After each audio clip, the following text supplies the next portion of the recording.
చాలా రోజుల నుంచి ఈ హారర్ కామెడీస్ ఈ జానర్ బాగా ఓవర్ బీటన్ అనమాట. అంటే చాలా పోస్టర్స్, చాలా ఫిల్మ్స్ వచ్చినాయి అట్లా. సో వాటిలో ఒకటిలాగా కలిసిపోకూడదు.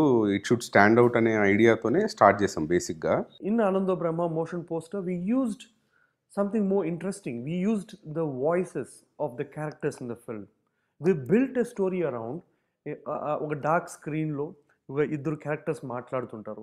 It is something quite is interesting, engaging and intriguing and it is in to the context of the genre of the film as such. మామూలుగా మోషన్ పోస్టర్ ఓకే, ఇలా camera అలా zoom back వస్తుంది, అందరూ reveal అవుతారు, so title వచ్చేస్తుంది. కానీ ఇక్కడ వచ్చేసరికి ఏమవుతుందంటే ఒక కెమెరా ఒక ఇంట్లో నుంచి అలా బ్యాక్ వస్తున్నట్టు వచ్చిన తర్వాత ఒక మిర్రర్ షార్టర్ సౌండ్ వచ్చినప్పుడు అర్థమవుతుంది ఇది మిర్రర్లో చూస్తున్నాం మనం అని. అక్కడ నుంచి ఇంకొంచెం కెమెరా బ్యాక్ రాగానే దెన్ రివీల్ అవుతుంది మొత్తం.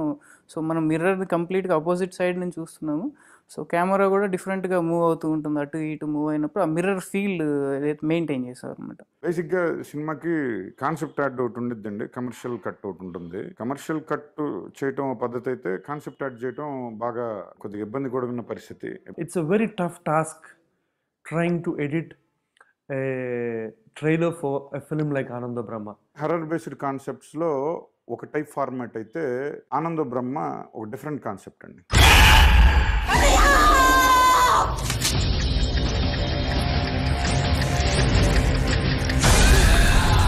What we did was, with this one, we followed a story. We built a story around. I wrote a script for the theatrical trailer. ఈ కథ చాలా బాగుంది తాత. ఏ దీప, పడుకోకుండా ఎవరితో మాట్లాడుతున్నావే? తాతతో అమ్మా. మీ తాత చనిపోయి 3 ఏళ్ళైంది, నోరు మూసుకుని పడుకో. Ananda Brahma it's coming on August 18th. Hilarious film, you should watch it. నిజంగానే దెయ్యాలే భయపడితే మనుషులు చూసి, మీరు థియేటర్కి వెళ్ళినా కూడా తెరలో దెయ్యాలే భయపడితే మీరు భయపడరు.